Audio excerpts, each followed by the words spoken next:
एक तरफ उपचुनाव में हार का ठीकरा विपक्ष के नेता सरकार पर फोड़ रहे हैं, वहीं दूसरी तरफ समाजवादी पार्टी के साथ ही कांग्रेस के नेता कुछ और ही कह रहे हैं। कांग्रेस की माने तो समाजवादी पार्टी का सभी सीटों पर अकेले चुनाव लड़ना उसके हारने की वजह है।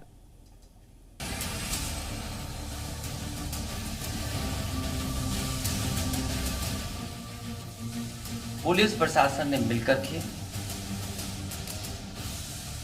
जो व्यवहार किया और उनकी नियत और मंशा यही थी कि कोई भी समाजवादी पार्टी का एजेंट बूथ पर न रहे। तो एक तरह का कुशासन देखने को मिला है मतगणना वाले दिन। यूपी के विधानसभा उपचुनाव में बड़ी हार मिली तो समाजवादी पार्टी की ओर से रटा रटाया धांधली वाला राग सुनाई देने लगा। सारे दिग्गज एक सुर में वोटिंग और काउंटिंग में गड़बड़ी का आरोप लगाने लगे। समाजवादी पार्टी के मुखिया अखिलेश यादव ने भी कह दिया कि धांधली कर बीजेपी ने उपचुनाव में बड़ी जीत दर्ज की है, लेकिन गठबंधन के साथी हार की वजह कुछ और ही बता रहे हैं। कांग्रेस ने अपनी अनदेखी को समाजवादी पार्टी की हार की वजह बता दिया। कह दिया कि आधी आधी सीटों पर दोनों दल साथ लड़ते तो नतीजा कुछ और होता।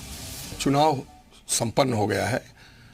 अगर 9 सीट में 4 या 4 सीट पर अगर कांग्रेस के सिंबल पर प्रत्याशी हमारे लड़ते तो नजारा कुछ और होता आज।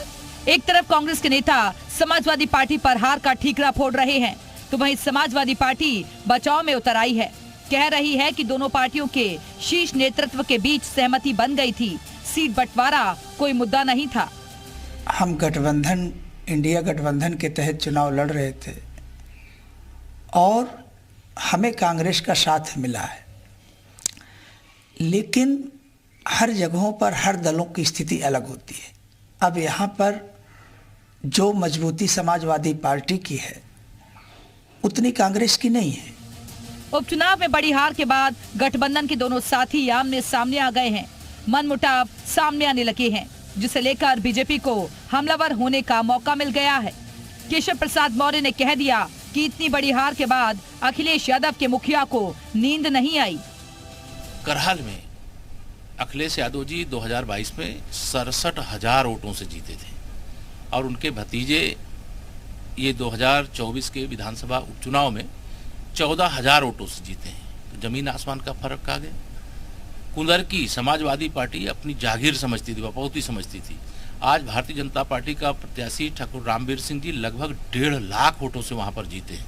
9 सीटों पर हुए उपचुनाव में बीजेपी ने 7-2 से बम्पर जीत दर्ज की है। सपा की हार के बाद अब कांग्रेस ने उसकी गठबंधन की नीति पर सवाल खड़े कर संकेत दे दिए हैं कि आने वाले वक्त में वो सपा पर दबाव की रणनीति बनाएगी।